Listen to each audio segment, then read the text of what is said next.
जंगल के रास्ते से चलते हुए आ रहे हैं एक लकड़हारा दंपत्ति, अमित और माया।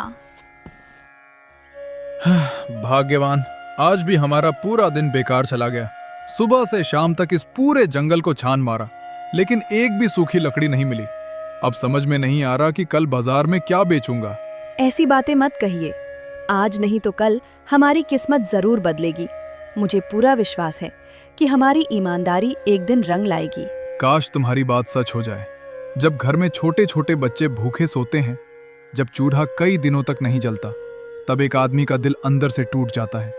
फिर भी मैं भगवान से यही प्रार्थना करता हूँ कि हमें मेहनत की कमाई मिले, किसी की चोरी या छल से नहीं। इतने में अचानक हवा का एक ठंडा झोंका आया। उसके साथ एक मीठी और मन मोह लेने वाली खुशबू पूरे जंगल में फैल गई। दोनों एकदम रुक गए। सुनते हो? जरा ध्यान से सांस लेकर देखिए। ये कैसी मीठी खुशबू है। ऐसा लग रहा है जैसे कहीं बहुत सारे पके हुए फल एक साथ रखे हों। मैंने आज तक इतनी सुगंध कभी महसूस नहीं की। क्या आपको भी ये खुशबू आ रही है? हाँ, मुझे भी साफ महसूस हो रही है। ये साधारण फलों की खुशबू नहीं है, इसमें कुछ अजीब सा जादू है। जितनी देर मैं इसे सूंघ रहा हूँ, उतनी ही ज्यादा भूख लग रही है। चलो देखते हैं ये खुशबू आखिर आ कहां से रही है। दोनों उस रहस्यमयी खुशबू का पीछा करते हुए जंगल के और भीतर चले गए। कुछ देर बाद उनके सामने एक ऐसा दृश्य था जिसे देखकर दोनों की आंखें आश्चर्य से फैल गईं। दूर दूर तक फैला एक विशाल बगीचा और उसमें लगे हर पेड़ पर बड़े बड़े सुनहरे चमकते हुए पके आम लटक रहे थे। पूरा बगीचा मीठी खुशबू से महक रहा था। हे भगवान, मैंने अपने जीवन में इतने बड़े और इतने सुंदर आम कभी नहीं देखे। ऐसा लग रहा है जैसे हर फल सोने की तरह चमक रहा हो। अगर इनमें से कुछ फल हमें मिल जाए तो कई दिनों तक हमारे घर का चूल्हा जल सकता है। सच कह रही हो, लेकिन बिना मालिक की अनुमति के फल तोड़ना ठीक नहीं होगा। पहले चारों ओर देख लेते हैं।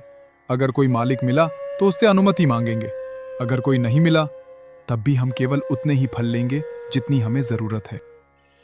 रामलाल ने बगीचे से 3-4 फल तोड़ लिए। उन्हें बिल्कुल भी अंदाजा नहीं था कि उसी पेड़ की सबसे ऊंची डाल पर घने पत्तों के बीच कोई गहरी नींद में सो रहा था।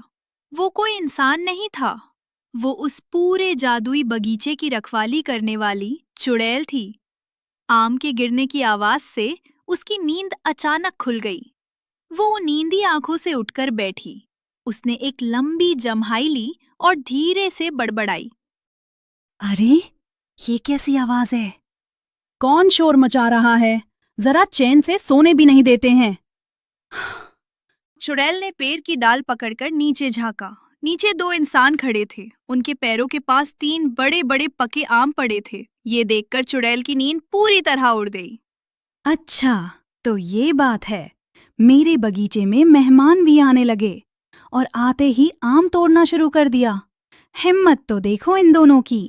इतना कहकर चुड़ैल एक डाल से दूसरी डाल पर कूदती हुई नीचे आ गई। अमित और माया ने जैसे ही चुड़ैल देखी, उनकी सांसें अटक गईं। चुड़ैल की आंखें चमक रही थीं, चेहरे पर गुस्सा था। तुम दोनों कौन हो और मेरे बगीचे में बिना पूछे आम क्यों तोड़ रहे हो? बोलो। हमारा इरादा चोरी करने का नहीं था। हमसे गलती जरूर हुई है, लेकिन हम चोर नहीं हैं। अगर आपको हमारी बात पर भरोसा ना हो तो जो सजा देंगी मैं बिना कुछ कहे स्वीकार कर लूंगा। बस मेरी पत्नी का कोई दोष नहीं है, इसे जाने दीजिए। नहीं, ऐसा मत कहिए। अगर गलती हुई है तो हम दोनों से हुई है। सजा भी मिले तो हम दोनों को मिले। मैं अपने पति को अकेला छोड़कर कहीं नहीं जाऊंगी। ज्यादातर लोग पकड़े जाने के बाद झूठ बोलते हैं। तुम दोनों अपनी गलती मान रहे हो। ये बात मुझे अजीब लग रही है। सच सच बताओ, तुम कौन हो और इतनी मजबूरी क्या है जो तुम्हें इस जंगल तक खींच लाई? मेरा नाम पवन है। मैं पास के गांव में रहता हूँ। लकड़ियां काटकर बाजार में बेचता हूँ, उसी से घर चलता है। लेकिन पिछले कई दिनों से जंगल में सूखी लकड़ियां मिलना बंद हो गई हैं। जो मिलती हैं उन्हें बड़े व्यापारी पहले ही उठा ले जाते हैं। आज सुबह से शाम हो गई, लेकिन हमें एक गट्ठर भी नहीं मिला। घर में अनाज खत्म हो चुका है। हमने सोचा अगर 2-3 आम मिल जाएं तो उन्हें बेचकर थोड़ा चावल खरीद लेंगे। मैंने इन्हें मना भी किया था। मैंने कहा था बिना पूछे फल तोड़ना ठीक नहीं है, लेकिन इन्होंने पहले बहुत आवाज लगाई। जब कोई नहीं आया तभी सिर्फ 3 आम तोड़े। अगर हमारा इरादा गलत होता तो हम पूरी टोकरी भर लेते। चुड़ैल ने अपनी छड़ी उठाई। एक हल्की रोशनी हवा में घूमी। अचानक अमित के सामने सोने के सिक्कों से भरी एक थैली आ गिरी। अगर तुम सचमुच गरीब हो तो ये थैली रख लो। इसमें इतना सोना है कि तुम्हारी 7 पीढ़ियां आराम से जी सकती हैं। ले जाओ। अमित थैली की तरफ देखता रहा, फिर उसने धीरे से सिर हिला दिया। नहीं, मैं ये नहीं ले सकता। क्यों? अभी तो कह रहे थे घर में खाने को कुछ नहीं है। जरूरत है, लेकिन मेहनत किए बिना मिला धन ज्यादा दिन साथ नहीं देता। आज अगर मैं ये सोना ले गया तो शायद मेहनत करना ही भूल जाऊं। मुझे सिर्फ इतना चाहिए जिससे मैं अपने परिवार का पेट ईमानदारी से भर सकूं। चुड़ैल पहली बार हल्का सा मुस्कुराई। उसने हाथ घुमाया। सोने की थैली हवा में गायब हो गई। अच्छा, तो पहली परीक्षा तुमने पार कर ली। पहली परीक्षा? हाँ, मैं देखना चाहती थी तुम्हें मेहनत पर भरोसा है या मुफ्त के धन पर। चुड़ैल ने अपनी हथेली आगे बढ़ाई। उसकी हथेली में सुनहरी रोशनी चमकने लगी। धीरे धीरे उस रोशनी से 5 छोटे छोटे बीज दिखाई देने लगे। ये जादुई आम के बीज हैं। इन्हें अपने घर के आंगन में बो देना। कल सूरज उगने से पहले इनमें जीवन आ जाएगा। लेकिन मेरी एक शर्त है। आप जो कहेंगी हमें मंजूर है। इन पेड़ों से जो भी फल मिले उन्हें मेहनत से बेचना। कभी किसी गरीब से ज्यादा दाम मत लेना। और याद रखना, अगर लालच तुम्हारे दिल में आया तो ये पेड़ उसी दिन सूख जाएंगे। हम वचन देते हैं, हम कभी लालच नहीं करेंगे। अमित और माया ने चुड़ैल से जादुई बीज लिया और अपने घर की ओर निकल गए।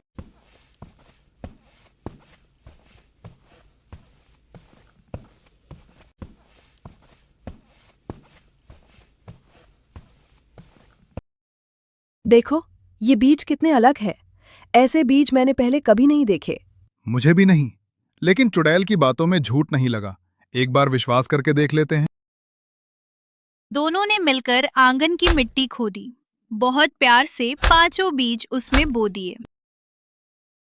उस रात दोनों ने बिना खाना खाए सिर्फ पानी पीकर सोने का फैसला किया।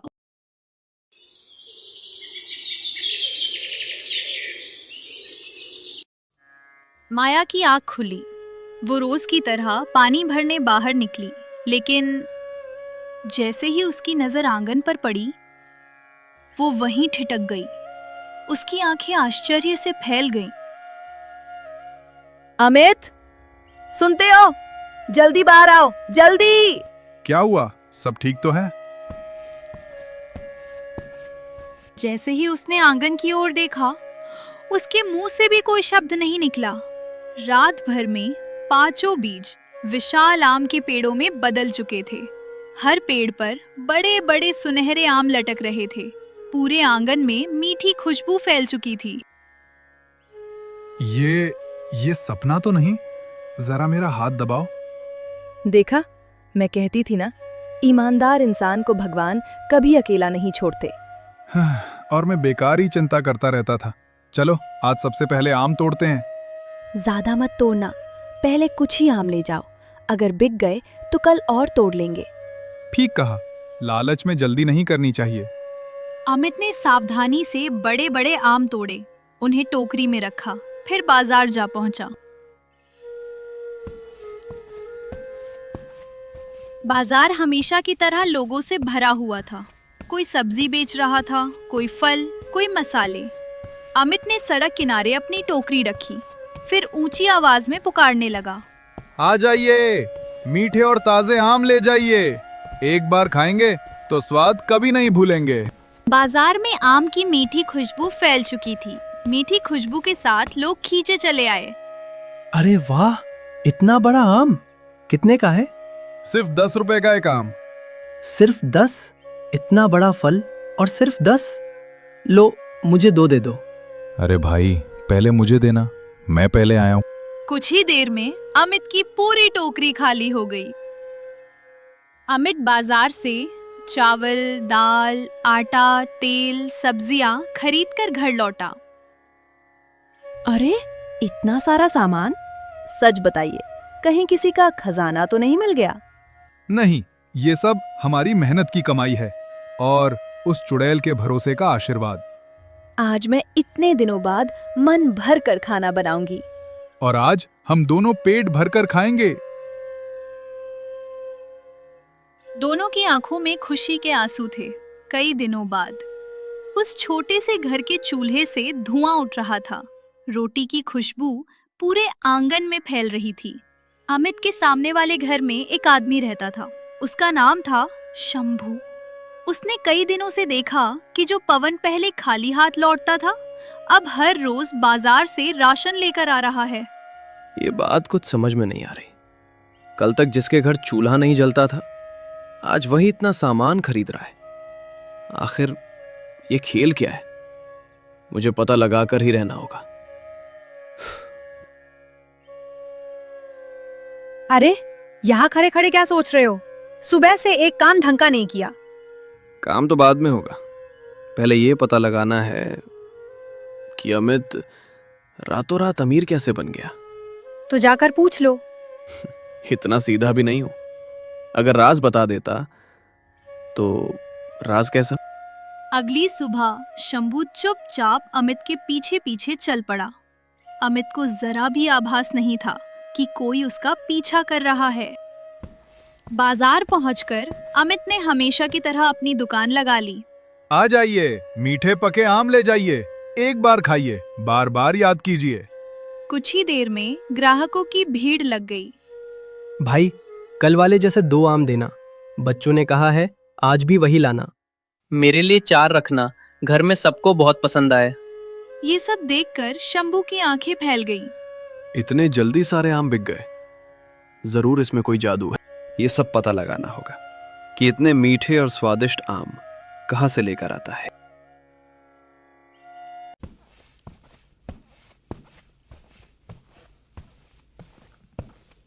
रात होते ही शंभू अमित के घर के पास आ गया। जैसे ही उसकी नजर आंगन पर पड़ी, वो हैरान रह गया। अरे बाप रे, इतने सारे आम और एक से बढ़कर एक। अब समझ आया अमित की कमाई कहां से हो रही है। मैं इन सब पेड़ों को जड़ से कट दूंगा। न रहेगा बांस, न बजेगी बांसुरी। कुछ ही देर में आंगन के सारे आम के पेड़ कटकर जमीन पर पड़े थे। शंभू ने चारों तरफ देखा। उसके चेहरे पर जीत की मुस्कान थी। अब देखता हूं अमित कल बाजार में क्या बेचता है।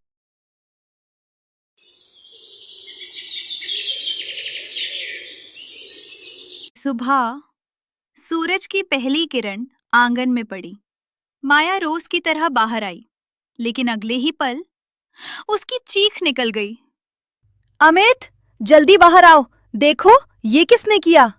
अमित भागता हुआ बाहर आया। उसकी नजर जैसे ही आंगन पर पड़ी, उसके कदम वहीं रुक गए। सारे पेड़ जमीन पर कटे पड़े थे। नहीं, ये नहीं हो सकता। किसी ने हमारी सारी मेहनत उजाड़ दी। किसी ने जानबूझकर किया है। इतनी नफरत हमसे किसकी हो सकती है?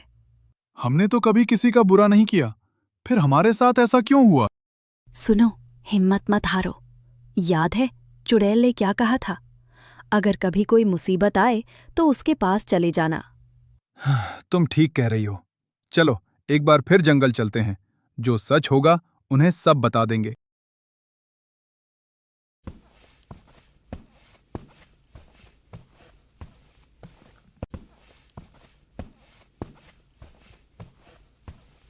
चुड़ैल पहले से ही उनका इंतजार कर रही थी, जैसे उसे सब कुछ पहले से पता हो। तुम दोनों आ गए। मुझे पता था आज तुम जरूर आओगे। हमारे सारे पेड़ किसी ने काट दिए। हमने किसी का क्या बिगाड़ा था? हम फिर से गरीब हो जाएंगे। लेकिन हमें सबसे ज्यादा दुख उन पेड़ों का है जिन्हें हमने अपने बच्चों की तरह संभाला था। चुड़ैल ने अपनी आंखें बंद की। कुछ ही क्षण बाद उसने आंखें खोली। मैं सब जान गई। ये काम किसी तूफान का नहीं, इंसान के लालच का है। तुम्हारे पड़ोसी शंभू ने ईर्ष्या में आकर ये सब किया है। शंभू, वो ऐसा कैसे कर सकता है? जब इंसान के दिल में लालच भर जाता है तो उसे सही और गलत दिखाई देना बंद हो जाता है।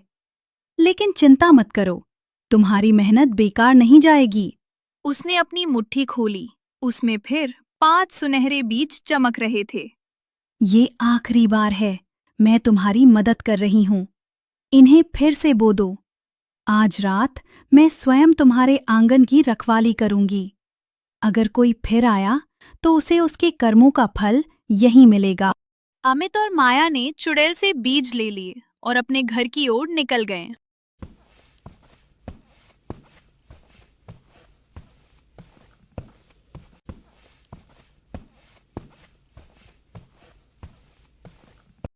अमित और माया ने चुड़ैल के दिए हुए 5 जादुई बीज फिर से अपने आंगन में बो दिए।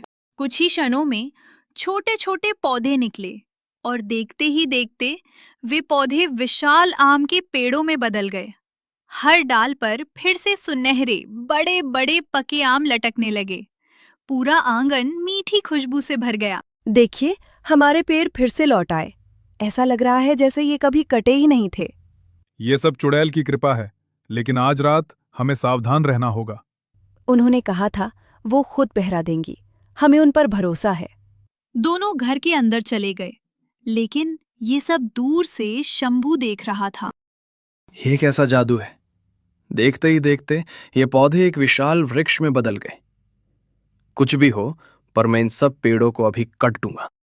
जैसे ही शंभू कुल्हाड़ी लेकर आम के पेड़ को काटने के लिए आगे चला, अचानक पूरे आंगन में तेज हवा चलने लगी। पेड़ों की डालियां जोर जोर से हिलने लगीं। चारों ओर धुंध फैल गई। अचानक चुड़ैल शंभू के सामने आ गई। शंभू, पहली बार तुमने इन पेड़ों को काटा। मैंने तुम्हें नहीं रोका, लेकिन आज तुम फिर उसी लालच के साथ लौट आए हो। अब जंगल का न्याय तुम्हें तुम्हारे कर्मों का फल देगा। मुझे माफ कर दीजिए, मैंने बहुत बड़ी गलती की। मैं लालच में अंधा हो गया था। अब कभी किसी का नुकसान नहीं करूंगा। बस मुझे एक आखिरी मौका दे दीजिए। शंभू, पेड़ काटने से किसी की किस्मत नहीं कटती, लेकिन ईर्ष्या इंसान की अच्छाई जरूर काट देती है। तभी शोर सुनकर अमित और माया बाहर आ गए। उन्होंने देखा कि शंभू हाथ जोड़कर चुड़ैल के सामने खड़ा रो रहा है। शंभू, अगर तुम्हें अपनी गलती का सच में पछतावा है तो मैं तुम्हें माफ करता हूं, लेकिन वादा करो, आज के बाद ईमानदारी से मेहनत करोगे। मैं कसम खाता हूं, अब कभी चोरी नहीं करूंगा, कभी किसी से जलन नहीं रखूंगा। यही तुम्हारी सबसे बड़ी सजा है कि आज से तुम्हें अपनी मेहनत से ही जीवन बिताना होगा। जाओ और एक अच्छा इंसान बनकर दिखाओ। उस रात के बाद उसने कभी किसी की मेहनत पर बुरी नजर नहीं डाली। अमित और माया का जादुई आम का बगीचा फिर से खुशियों से भर गया।